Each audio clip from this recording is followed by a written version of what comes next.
Mary joins us up next. She is in Fort Worth, Texas. Mary, welcome to the Ramsey Show. Thank you so much for having me on. I appreciate it. Absolutely. How can John and I help? Well, I have a question, and I hope it's a simple answer. So I have two boys. One is already in his second year in college away from home, and my second one is going to be graduating in May. He has decided to attend community college to avoid debt. Love that. With that said, I totally support him with that. With that said, I'm recently remarried for about a year, so my new husband feels that I sort of baby him, and he feels that once he graduates in May, that I should be starting to charge him rent. I'm not totally in agreement with that, but I don't know if that's just the mom in me saying that, or does he have, I guess, a good side of it that I'm not seeing? I think we're conflating two separate conversations here. Okay. So one is the skin in the game, the kid's going to college, hey, you're an adult now and making adult decisions. Let's have adult conversations that are going to be different than we had when you were in high school. The other is your new husband saying, hey, I think you are babying this young man. And so it looks like they're the same conversation. They're not. One of these is I want our household to look a little bit different, and I want these boys to begin to grow up. And then the other is a business conversation. Do you get the difference there? So anytime somebody tells me that their romantic partner gives them this kind of feedback, my first question is always, are they right? Has your son, let me put it this way, how long were you divorced previously? Did your husband pass away? Yes. Okay. No, I was divorced for about 9 years. Okay. Can I ask you a really hard question? Sure. Did one or both of those boys help fill that gap, that space? As far as not having like a partner during that time? That's right. I really would like to say no. Okay. I like to say that I treated both of the boys, very equally. Love it. My older one is a little bit more like, I want to go do my thing, make my own decisions, and I supported him to do that. I did, give him the suggestion of as far as the school debt, Sure. But at the end of the day, I did let him make his own decision. So sometimes what I've seen over the years is when there's a home with divorce, let's say, and I'm just picking that out of the blue because you and I are talking, or I'm using that example because you and I are talking. There's some sort of parental guilt that they will try to extricate from the relationship by over-helping with one of the children. Okay, or both of the children. I'm going to give you what you need. Sure, you can do this. Sure, I'll be there for you. Sure, I'm not going to miss any games. I'm going to try to backfill this hurt with all this other stuff. And I'm wondering, is that what your new husband is calling out? To be honest, I'm not sure. Okay. Sometimes he'll make comments as far as like the chores he does, or as far as me asking my son to contribute. I'll be honest, my son works, so I do provide him an allowance till he graduates.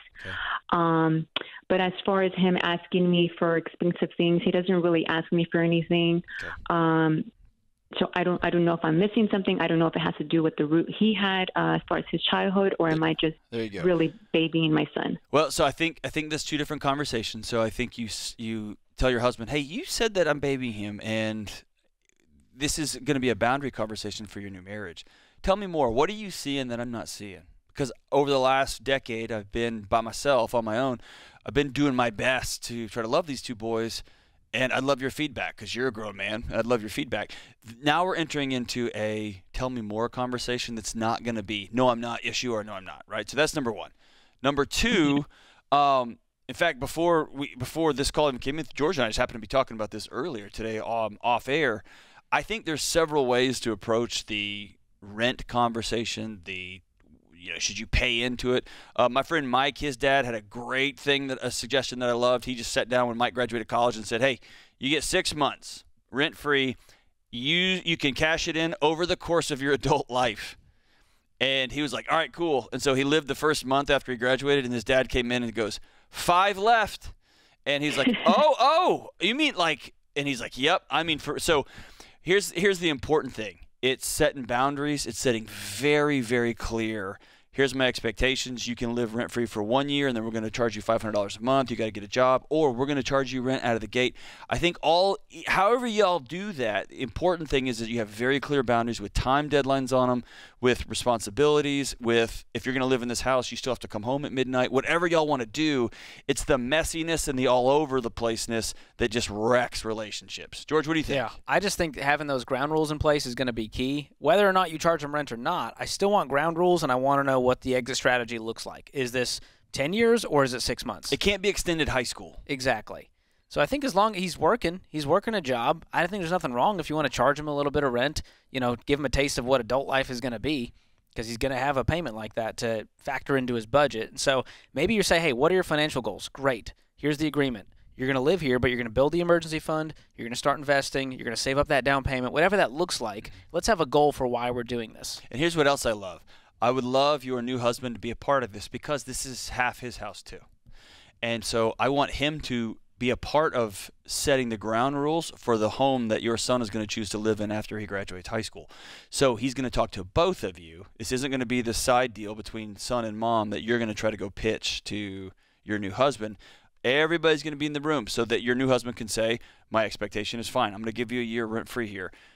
You will do the yard. You will help with the light bill. Whatever those are going to be. And again, that's a separate, it's almost a business transaction, if you would. Of course, it's your son and all that, but this is how would we approach this from a business angle? The other conversation is, hey, this is a broader picture you see of me and how I interact with my loved ones that's going to impact your marriage. That's a different conversation that I really want y'all to have. But thank you so much for that call. Yeah. How does that sit with you, Mary? It is another way to look at it, to be honest. I really didn't think about having a meeting with all three of us and really seeing. And I like the part that you shared where, it's part of being an adult. So that is a good way to definitely look at it. Thank you for the feedback. You got it. Thank you so much for loving your son, man. That's fantastic. Good stuff. Congrats on your new marriage. Yeah. This is a big one, John. Parents are dealing with this, and especially millennials. There's a sandwich generation who's dealing with the kids are still at home, but I'm also trying to take care of maybe my elderly parents. And when you add debt to all of that, it creates a mess. And so the best thing you can do is have the financial discipline in place. And it sounds like he went to community college to avoid debt, which I love. Now, if he was strapped with debt and he was like, Mom, I'm broke and I got to live here, it's a different situation. Right. Well, and sometimes kids do the math and they're great at it, right? They'll sit down. He probably sat down with a spreadsheet and said, I can go to this community college, I can get these classes, do this much, and it's going to cost me this great.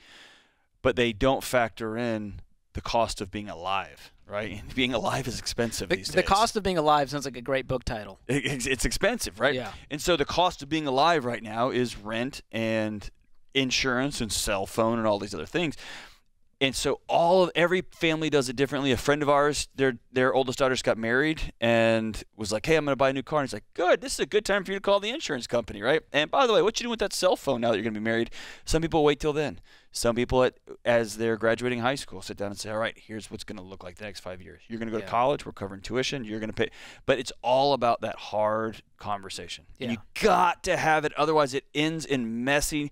You don't love me. You never. And you're like, I gave you everything. It's just stop all that. Yeah. Have the hard conversation. And the worst thing you can do as a parent is you let them go into adulthood because you were, trying to take care of them and cover every single bill. And they go, wait, how much is insurance? What is gas? Oh, my goodness. I had no idea how much life costs. And so the sooner our kids can learn that, the better. And that's why I'm excited about a personal finance curriculum that's in high schools, because kids are going, oh, I learned this stuff now before it's too late. Right. Or before I got thrown into the deep end of the pool, right?